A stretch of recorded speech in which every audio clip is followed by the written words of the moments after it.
Despite playing through some weird NBA protocol restrictions as well as some horrible officiating, the Raptors still get the humongous victory against the Brooklyn Nets last night. So, what went into this great win for the Toronto Raptors? Let's get into it.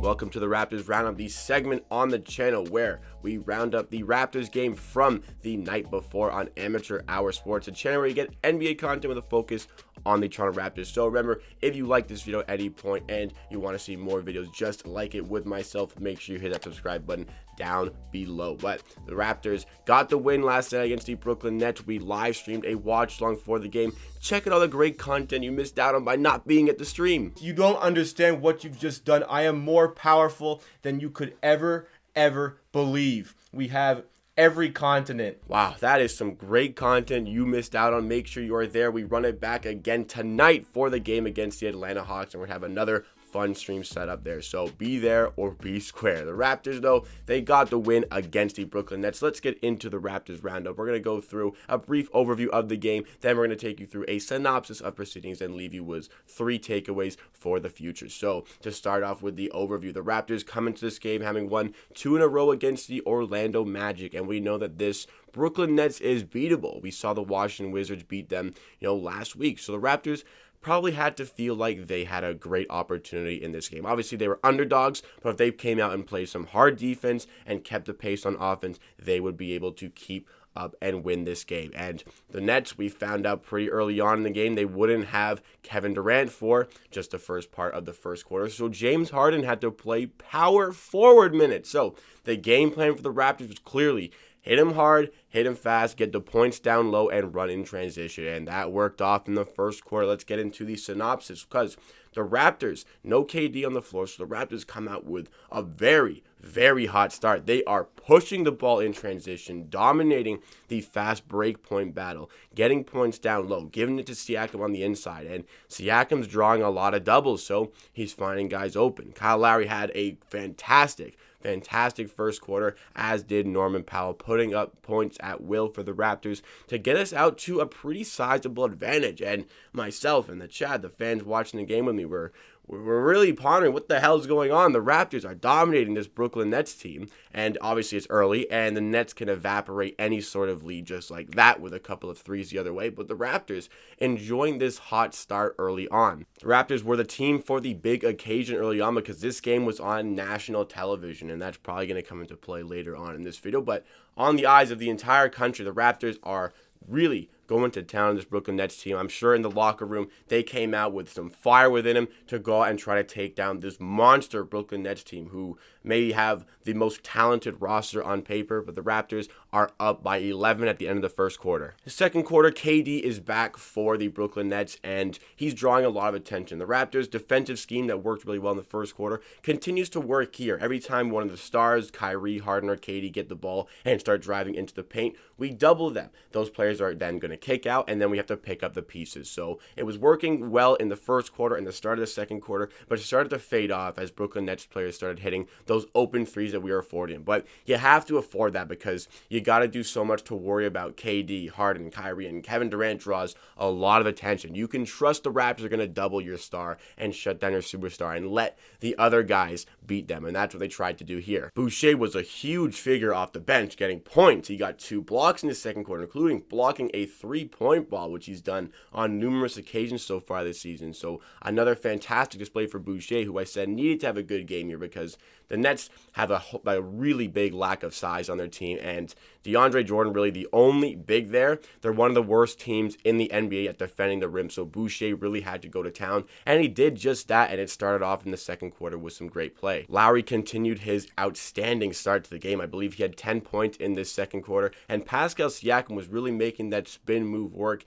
getting a lot of doubles, but still being able to finish at the rim. There is so much disrespect about Pascal Siakam's spin move, and I don't understand why.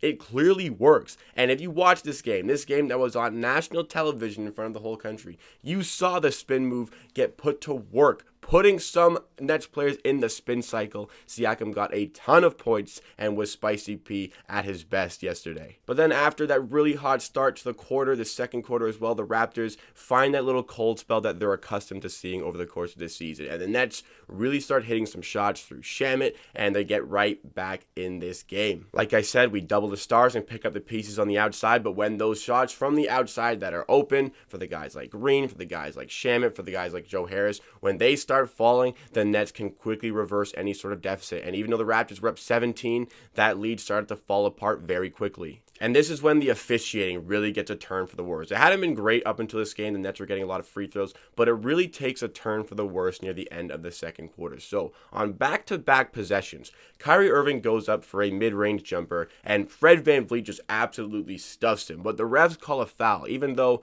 Kyrie had the ball well above his head, and the refs were easily positioned to see a very clean and textbook block from Fred VanVleet. And then on the ensuing possession, despite making a bad call there, Chris Boucher is one-on-one with James Harden at the rim. Chris Boucher goes up for layup, and James Harden absolutely smacks his forearm. Like, blatantly smacks his forearm nowhere near the ball, and no call is made by the officials. Despite really pushing some calls for the Brooklyn Nets, the Raptors do not get one of the worst no calls I have ever seen. Like, it was so blatantly obvious the contact on Chris Boucher, and the referees did not call. In fact, we go into halftime with the free throw splits at 17 free throw attempts for the Brooklyn Nets and a measly three free throw attempts for the Raptors in an entire half of basketball. It was embarrassing. It was an embarrassing display by the referees on national television with all the eyes on it. Natalie Sego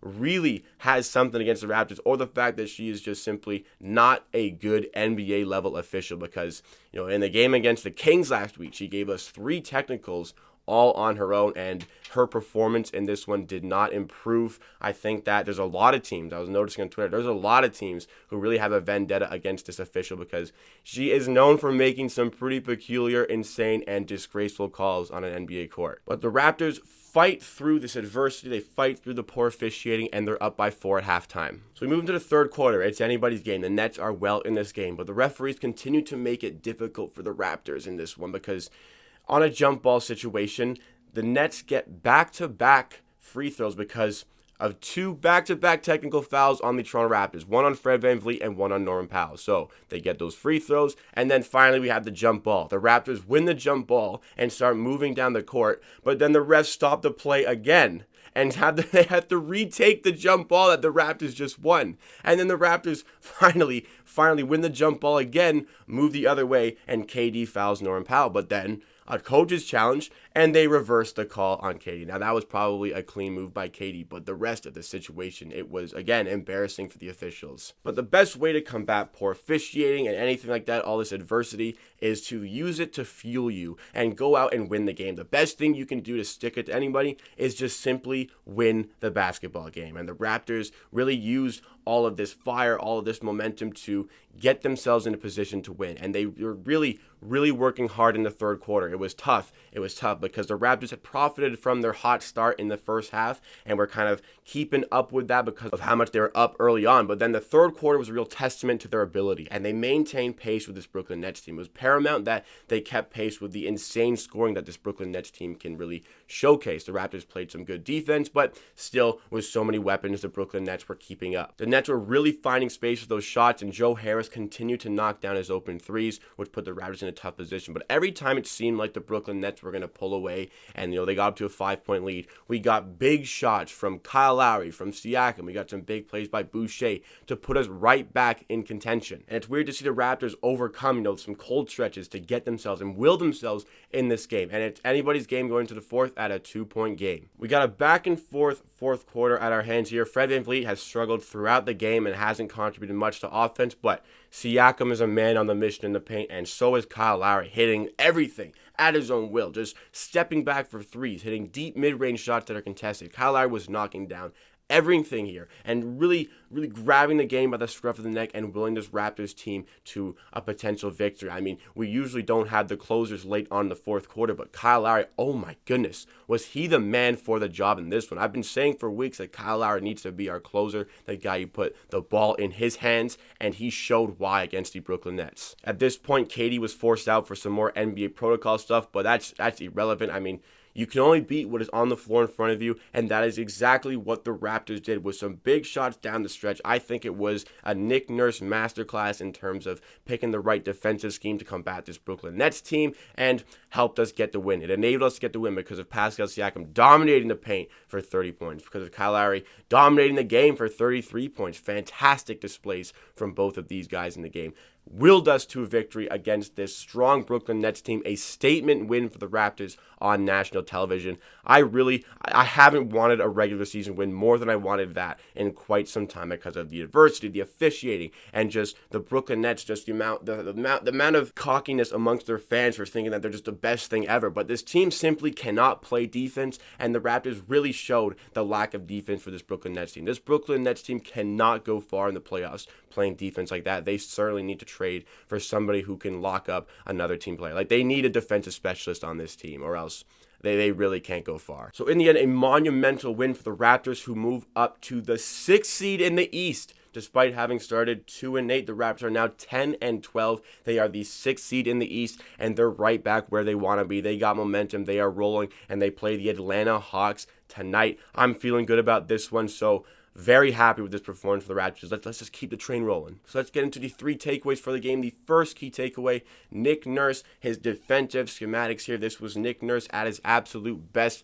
Every time KD, Harden, or Kyrie drove into the paint, we doubled and would try to get out and close out on the 3. So we were forcing a lot of threes from players like Green, who was not knocking down nearly as many shots he should have. We were forcing opportunities to Bruce Brown, and the Raptors did well at that. They could have rebounded a little bit better, but the fact that they could shut down James Harden and limit him to only 8 field goal attempts on the night is quite remarkable. I'm very critical of Nick Nurse, but in this one, he was at his absolute best, and especially fighting through the officiating, which is our second key takeaway. The officiating was absolutely abysmal. The free throw splits at halftime, they slightly evened out near the end of the game. It was still well in the Nets' favor, but they slightly evened out. But Nick Nurse keeping his cool, the Raptors guys keeping their cool, and just taking care of business on the court. Like I said, the best thing to stick it to anybody is just to go out and win the basketball game, and the Raptors fought through that terrible officiating and still got the dub. Props to the Raps for that. The third key takeaway is Lowry and Siakam. Kyle Lowry was hitting just some disgusting step-back threes in the fourth quarter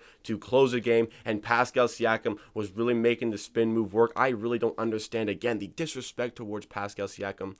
It is very clear that the spin move, it works, and you can find an entire highlight reel package of Pascal Siakam putting the spin move to work to hit big shots, like in Game 6 of the NBA Finals in 2019, putting Draymond Green in the spin cycle with about 30 seconds to go in the game to put the Raptors up 3, and it pretty much iced the game. You know, the Lowry and the Siakams of tonight, they were on fire. So what did you guys make of this game? Do you think the Raptors outplayed the Brooklyn Nets? What went into winning this game? Let me know all of your thoughts and opinions in the comments down below. But that wraps it up for me for today. Thank you so much for watching. If you're still here, please like the video if you did like it at any point, and subscribe to MHR Sports for more content just like this. Again, we live stream on the channel for every game pretty much, and we are going to live stream tonight for the game against the Atlanta Hawks. Make sure you are there for another fun watch along. We had a great time yesterday, and that's going to be just as good of a time tonight. Let's hope the Raptors can get another big victory and solidify that playoff position. At the end of the day, I believe what I say. If you disagree, that is okay. We'll see you again next time for another video.